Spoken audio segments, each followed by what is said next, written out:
Hello, it is Mary Rose Wildfire McGuire here with kind of a geeky video.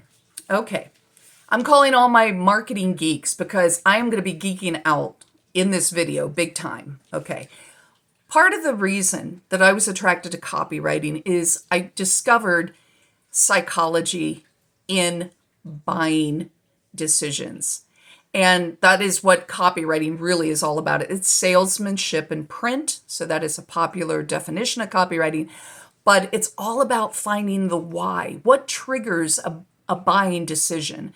And it is emotional. There's a lot of emotion that's involved. And, those of us who have been involved in copywriting for a long time, we know that. And the ones who are the A-listers really know it. But what I'm going to share with you is an article that I discovered through someone I follow. I'm on his email list, and he is amazing. So if you're interested in this sort of stuff, I highly recommend that you get on his email list. His name is Nick Kolenda, Kolenda. And he recently shared an article that is a scholarly article, okay? And it is from the Journal of Consumer Psychology. And the title of this research article is The Influence of Non-Physicality of Goods on Disparities in Seller-Buyer Valuations, a Meta-Analysis. And I know that just sounds like such a scintillating title that you're going to want to just go to the beach and read this, right? But anyway, it's a great article. Oh my gosh, I haven't even like gone through it all the way, but I got so excited that I wanted to make a video about this because it really gave me a lot to think about. So I'm going to read just a few highlighted portions, and then I'm going to jump into why I find this so fascinating. So the first highlighted section, through our findings, our research shows that non-physical versus physical goods have significantly larger seller-buyer valuation disparities, greater transaction friction, and this pattern is consistent across the non-physical goods categories, including market, experiential products, digital goods, lotteries, and non-market goods, data privacy, public goods. The next area that I highlighted is disparity and seller-buyer valuation. This is called the endowment effect.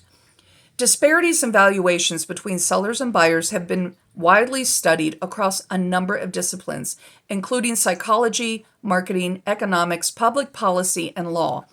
A central finding in this research area is that valuations of sellers are consistently larger than those of buyers, a phenomenon that is widely known as the endowment effect. More formally, the endowment effect is the tendency for people who own a good to value it more than the people who do not own it. So in other words, what this article is talking about is that people who offer digital goods oftentimes value it much more than the sellers. And there's a reason for that.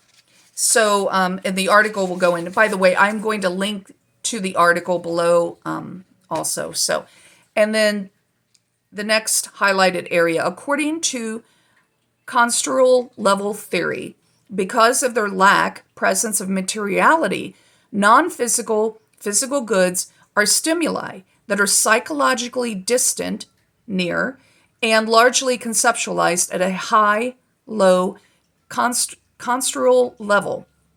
It is worth noting that physical goods often entail high construal level qualities, such as the possession of physical goods to foster and reflect identity, and thus can be conceptualized at both high and low construal levels. Now, the reason why I got so excited about this article, and I'm going to be diving into it even more over the weekend, I printed it out. It is 21 pages, and yes, it's dense. However, I will tell you why I got excited, and that is because what it is I do, I help people write and publish a book. The physicality of a hardbound book, okay, with a cover, pages, okay, versus the digital version is really important and makes a huge difference in the minds of people. So it's one thing. I have lots of Kindle books, so don't get me wrong. I'm not against digital books, but there is a psychological aspect of having a physical book. And this article goes into the reason why. So it has to do with ownership and it has to do with identity. So think about when you walk into someone's home and they have a huge library. What's the first thing you do? You kind of wander over there and say, "Well, what kind of books do they read? Why? Why are you doing that?" It's because it will tell you something about them, right? I mean, if you come into my office here and look at my bookshelves, I have a ton of books on business, marketing, copywriting, email marketing. So someone would be able to tell a lot about me just by looking at my books, the things I'm interested in. I have books about photography, for instance. I have some books about history, okay? So this is what gives, it helps to define the identity of a person. That's why the physical books are so important. And by the way, there is a business out there, and it makes me laugh when I think about it, where you can actually buy dozens, they will curate dozens and dozens of books for you that you can basically display in your home. So when someone comes in and they'll look at all these books, but you didn't buy them and you didn't read them. It's all for show. Think about why a business would have a business doing that. How is it that they could stay in business, okay? There's a reason for that. It's because people understand that they are judged by the book. So we judge a book by a cover. Well, sometimes we judge a person by the books they read. So there you go. But again, this is why it is so important to have a physical book. And it's not difficult. It is easier than ever to have a physical book. So I have been working a lot with Amazon, but I also recently have been looking into lulu.com. Lulu.com is also a great source for self-publishers because they offer saddle stitching books, which means those are when you have a staple in the middle of the book and a cardstock cover. And these are perfect for like super short publications, but yet you still want to have something physical to hand to someone. There you go. Get a saddle stitch book. Okay. Mini books. They also do spiral bound, coiled books. So anyway, Amazon doesn't do either one of those types of print jobs. So just so you know that. But there's just so many great things to say about writing and publishing your own book and having a physical version of it, because it, just think, it not only identifies you as an author and this is who you are, but you think about that you're helping someone else identify themselves. I mean, it's like the gift that keeps on giving. It's so wonderful. I just, can't tell you how much I love this stuff. So I have a special offer, by the way, for my financial advisors. I will add that link below. And if you're not a subscriber to my LinkedIn newsletter, it's called The Edge.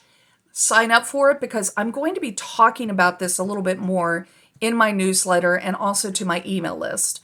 So I do have what I call private email school. It's called Deep Marketing. I send out emails Mondays and Fridays. Mondays, I ask a deep marketing question. And then on Fridays, I talk a little bit about what I discovered during the week and if I had any epiphanies. And if anyone has epiphanies that they'd like to share, send them to me. I will share them with my list with accreditation or links to your site or whatever you want. Okay, that's it. So I know this is a little longer than what I usually go, but I had to share this article and I just didn't know a good way of doing it except just to express my excitement in a video about it. And I will be, like I said, talking more about it. Hope that you got something out of this. Check out the link, check out the article. If you're in marketing especially, it's really, and you're selling physical goods, it's a good article. Okay, that's it. Thanks so much for watching. Have a great weekend.